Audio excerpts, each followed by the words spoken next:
నమస్తే రమగారు. నమస్తే జయ. రమగారు, మనము వరప్రసాదుల కథ చెప్పుకుంటా ఉన్నాము. 5 స్టోరీలు కదండి. అవును. కానీ భలే ఉంటుంది, లాస్ట్కి మొత్తం కలుస్తారా రమగారు?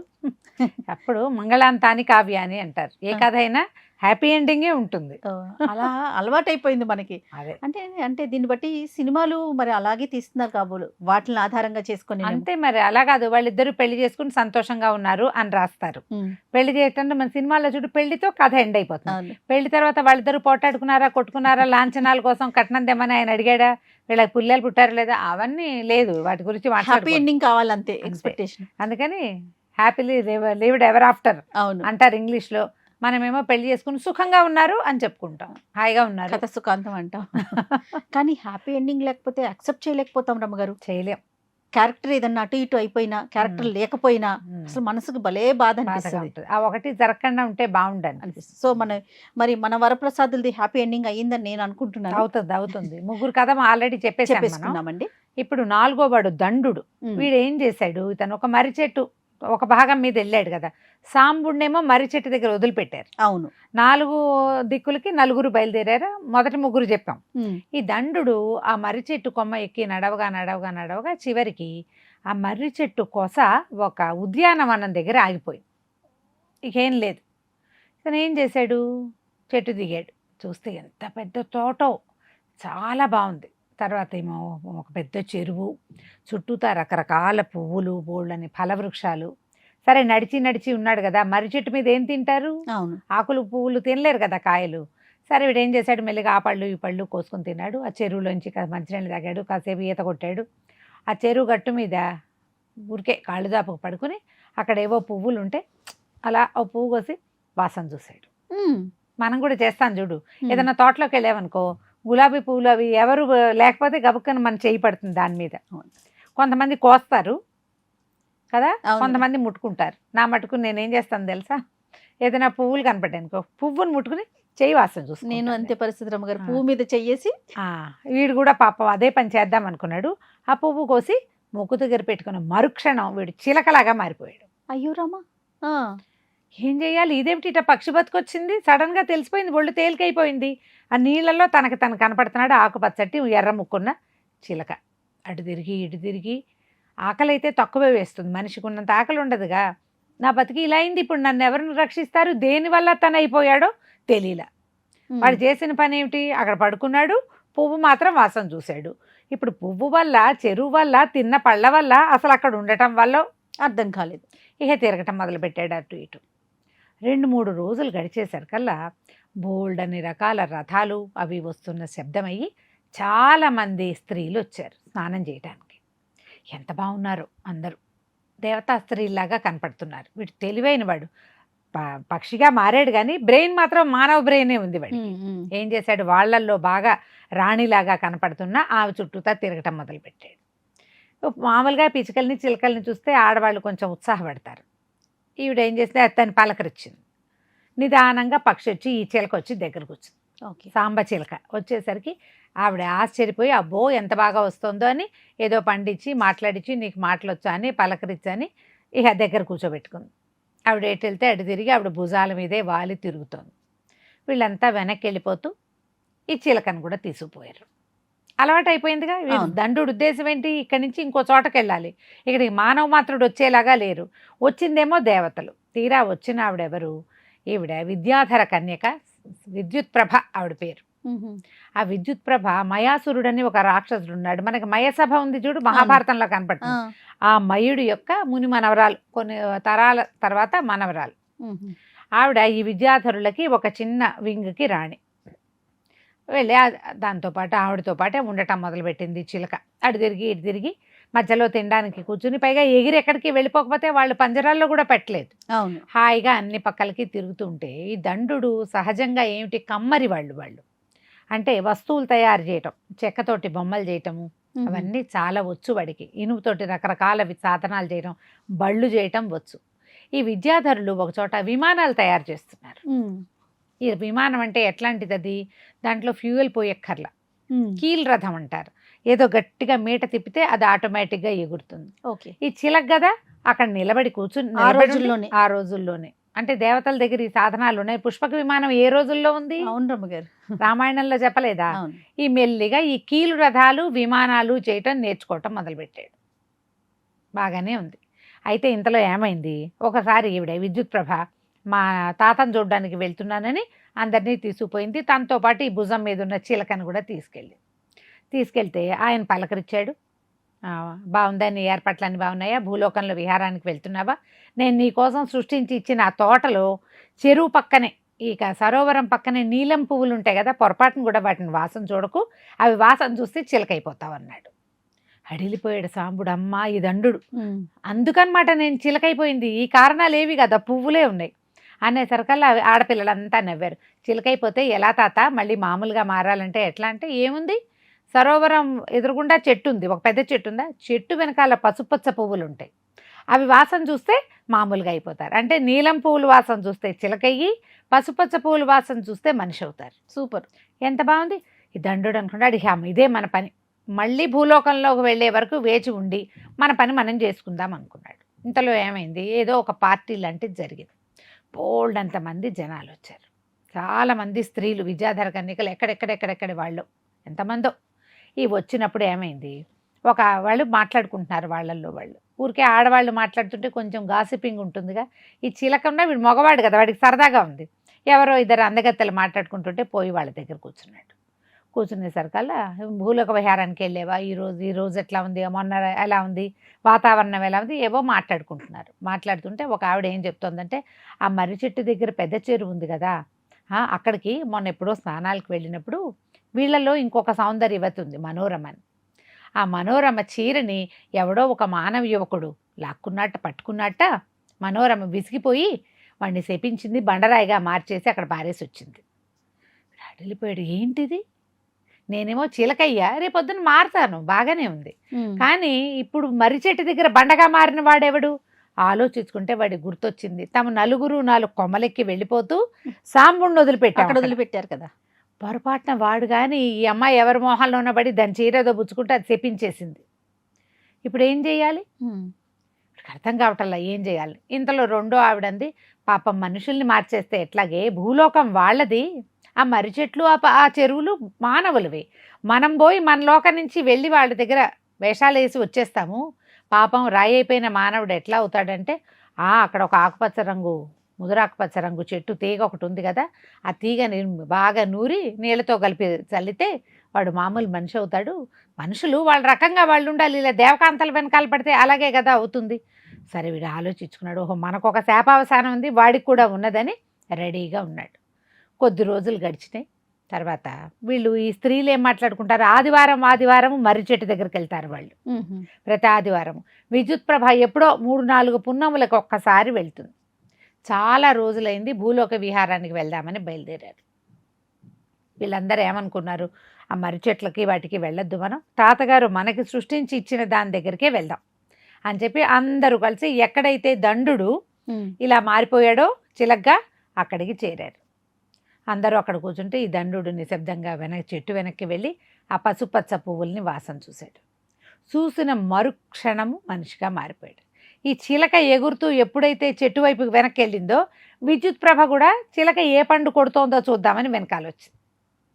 చూసేసరికల్లా చిలక మనిషిగా మారిపోవడం ప్రత్యక్షంగా చూసి దగ్గరకు వచ్చి అడిగింది, మహానుభావ నువ్వెవరు, నువ్వు ఎందుకు ఇలా చిలకగా అయ్యావు, అసలు ఎక్కడి నుంచి వచ్చావు, నువ్వు మాతో ఇన్ని రోజులు ఉన్నావు, ఏమిటి నీ సంగతి సందర్భం అని కనుక్కో. అప్పుడు ఇదంతా చెప్పాడు, మేము స్నేహితులను కలిసి వచ్చాము, నేనేం కావాలని చేయలేదు, కానీ ఆ పువ్వు వాసన చూసేసరికి ఇట్లా అయిపోయాను. అప్పుడు మా విద్యుత్ ప్రభ ఏమంది, సరే బాగుంది, ఇన్ని రోజులు మా దగ్గర ఉన్నావు, చాలా సంతోషం అంటే ఇక నేను వెళ్ళొస్తానన్నాడు. అమ్మాయి ఒప్పుకోలే, కాదు మా తాత నాకు మానవుడితో వివాహం అవుతుందని చెప్పాడు, ఇప్పటిదాకా నువ్వు ఒక మానవుడి మాతోటి ఉన్నావు, నన్ను వివాహం చేసుకో గాంధర్వ విధిన, నాతో ఉండు అనేసరికి ఇది బాగానే ఉంది. వాళ్ళ దగ్గర నుంచి కొన్ని విద్యలు కూడా నేర్చుకొచ్చారు. ఆ అమ్మాయితో కొన్ని రోజులు ఉండిపోయాడు. ఉన్నాకేం చెప్పాడంటే, నేను నా స్నేహితులు ఎట్లా ఉన్నారో తెలీదు, ఒకడేమో బండరాయిగా పడిపోయినాడు అక్కడ, మిగిలిన వాళ్ళు ఏమైపోయారో తెలీదు, నేను కనీసం ఏదో ఒక సహాయం చెయ్యాలి, వాడు రాయిగా ఉన్నవాడు మనిషిగా మారే అవకాశం ఉన్నది నా దగ్గర, కాబట్టి నువ్వు నీ దారి నువ్వు వెళ్ళిపో, నా దారిని నేను వెళ్తానంటే విద్యుత్ ప్రభ ఒప్పుకోలేదు. కానీ దండు ఒప్పించాడు, నువ్వు కామరూపధారిణివి, ఎప్పుడు కావాలంటే అప్పుడు వస్తావు, నేను పిలిచినప్పుడు రా ఒకటి, లేదా నీకు రావాలనిపించినప్పుడు రా నా దగ్గరికి, నన్ను మాత్రం నా స్నేహితుల దగ్గరికి వెళ్ళనివ్వమని బతిమలాడాడు. సరే విద్యుత్ ప్రభ ఒప్పుకుంది, తన దారిని తను వెళ్ళిపోయింది. ఇతను ఏం చేశాడు, ఆ చిలకగా మార్చే పువ్వుల చెట్లు కొన్ని, చిలకని మళ్ళీ మనిషిగా మార్చేటువంటి పువ్వుల చెట్లు కొన్ని అన్నీ పీక్కుని తలా ఒకటి మొక్కలు చచ్చిపోకుండా జాగ్రత్తగా మేనేజ్ చేసుకుని మళ్ళీ మర్రి చెట్టు ఎక్కి ప్రయాణం మొదలుపెట్టాడు. వెనక్కి నడిచి మర్రి చెట్టు దగ్గర దిగాడు. దిగితే అప్పుడు అంతకుముందు తాము చూసినటువంటి రాళ్లలో ఒక ప్రత్యేకమైన రాయి ఒకటి కనపడుతోంది. ఇదే మనవాడు తెలిసిపోయింది.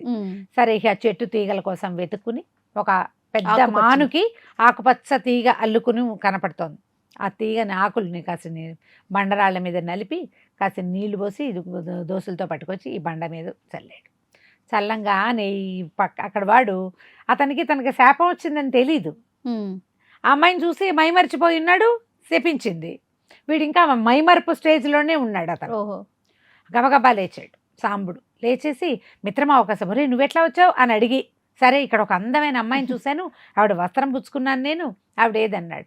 ఈ కేకలేసాడు దండుడు, నీ మొహలా ఉంది, నువ్వు అప్పటి నుంచి 6 నెలల నుంచి రాయిగా పడున్నావు ఇక్కడ, నేను రాకపోతే ఇటగే పడుండేవాడివి ఎప్పటికీ ఈ మైమరపులోనే, నువ్వు కాస్త గుర్రం కట్టేయి, ఇవాళ ఏం వారం అని లెక్క పెట్టుకున్నారు. చూస్తే ఏదో ఒక వారం తెలిసింది, ఆదివారం నాడు ఖచ్చితంగా వస్తారు.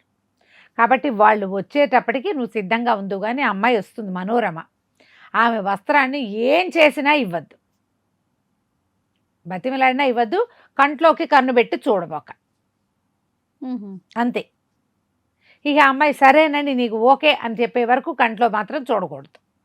బాగానే ఉంది. 3-4 రోజులు గడిచినా ఇద్దరు అక్కడ ఉన్న పళ్ళు కోసు తిన్నారు, కబుర్లు చెప్పుకున్నారు. ఇతను నేను చూసొచ్చిన రకరకాల వ్యవహారాలన్నింటినీ మాట్లాడుకున్నాడు, అన్నీ బాగుంది. ఈ తర్వాత 3 రోజులు గడిచాక ఆదివారం నాడు ఈ మొత్తం గంధర్వ కాంతలు, విద్యాధర కాంతలు అంతా వచ్చారు వాహనాలతోటి. వచ్చారు, స్నానాలు చేశారు. స్నానం సంధ్యలో అయ్యాక వస్త్రాలు ఒక చోట పెడతారు వాళ్ళు, చీరలతోటి దిగరు కదా. ఆ వస్త్రాల్లో మనోరమ విప్పిన వస్త్రాన్ని ముందే గుర్తుపెట్టుకున్నారు వీళ్ళు. చీర తీసి పక్కన పెట్టేసుకున్నాడు. ఇక మిగిలిన కాంతలు అందరూ స్నానాలు చేశారు, బయటకు వచ్చారు, ఎవరి చీరలు వాళ్ళు ధరించారు. సూర్యాస్తమయం వచ్చేసరికి పరుగు, మనోరమ నా చీరేది నా చీరేది అని వెతుక్కుంటోంది. ఒకళ్ళిద్దరు అన్నారు, నువ్వు కిందసారి బండగా చేసిన వాడు ఇక్కడ లేడు అంటే వాడు మారాడు. అవును, వాడికి ఎలా తెలిసిందో, వాడు అసాధ్యుడిగా ఉన్నాడు, వాడే నీ వస్త్రం దాచుంటాడు, కానీ మేము నీ కోసం ఉండము, మేము వెళ్ళిపోతున్నాం. మొత్తం అంతా వెళ్ళిపోయారు. ఈ అమ్మాయి వెతుక్కుంటూ వచ్చింది. ఈ వస్త్రం గట్టిగా పెట్టుకుని కళ్ళు మూసుకొని నుంచున్నాడు అక్కడ సాంబుడు. ఆ అమ్మాయి నా వైపు చూడు చూడు చూడని బతిమలాడినా చూడలేదు. సరే నిన్ను వివాహం చేసుకుంటా అని అన్నాకే నీకేసి చూస్తానన్నాడు. ఈ అమ్మాయికి ఒంటి మీద తడిసిన బట్టలే కానీ వస్త్రం లేదు. సరే ఒప్పుకుంది. చీకటి పడ్డాక ఇంకెళ్ళలేదు, అదే ఒక పరిస్థితి ఉంది. ఇంతలో ఆ దండుడు కూడా వచ్చాడు. వచ్చి ఆమెను పలకరించి, మీ విద్యాధరుల రాణి, మీ గుంపుకి రాణైన విద్యుత్ ప్రభని పిలుస్తాను, కావాలంటే ఆమెతోటి మాట్లాడమని విద్యుత్ ప్రభని పిలిపించాడు. అప్పుడు ఆమె వచ్చి ఈ మనోరమని, ఈ సాంబుడి మానవులతో వివాహానికి ఏముంది, కొన్ని రోజులు కలిసి ఉంటాం, తర్వాత వాళ్ళ జీవితాలు వాళ్ళవి, మనం ఎప్పుడు కావాలంటే అప్పుడు రావచ్చు, వాళ్ళు పిలిచినప్పుడు రావచ్చు, లేదా మనకి నచ్చినప్పుడు రావచ్చు, వీళ్ళతో స్పెండ్ చేయడానికే తప్పిస్తే ఇంక అంతకంటే మనకు తప్పు లేదు, మన వంశాల్లో ఇవి ఉన్నాయని ఆ విద్యుత్ ప్రభ ఈ మనోరమని ఒప్పించింది. 2 జంటలు హాయిగా కులాసాగా కొన్ని రోజులు కాలక్షేపం చేశారు.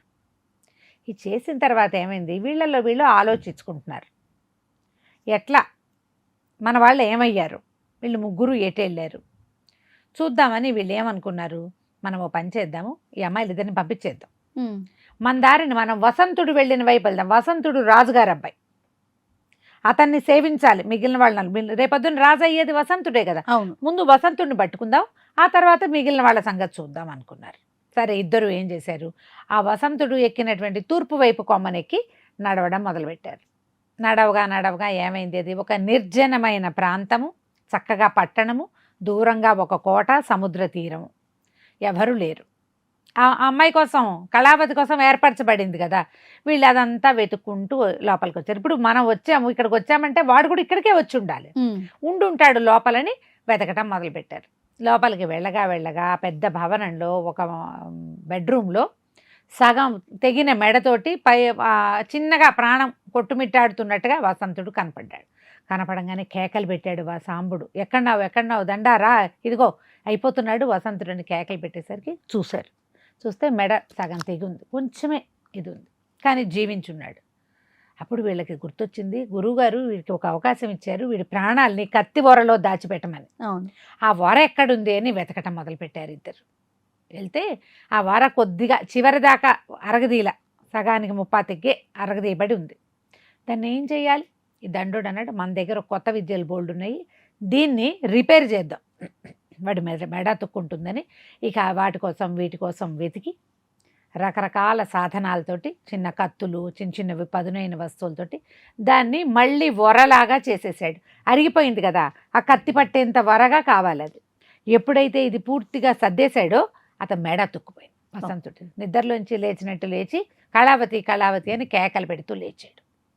అతను లేవటం ఏమిటి, వీళ్ళిద్దరూ కనపడంగానే ఆశ్చర్యపోయాడు. మీరు ఎట్లా వచ్చారా, నన్ను వెతుక్కుంటూ వచ్చారా, కళావతి ఏదన్నాడు. కళావతి ఏది, ఎక్కడా లేదు కళావతి. ఏం జరిగింది అని మొత్తం కథ అంతా ఆలోచించుకుంటే ఒక ముసలావిడ వచ్చింది, కొద్ది రోజులు ఉన్నది, అదే తన ఈ కత్తిని అరగదీసి ఉంటుంది. ఆవిడ తప్పిస్తే ఇంకా ఎవరు లేరు ఇక్కడ.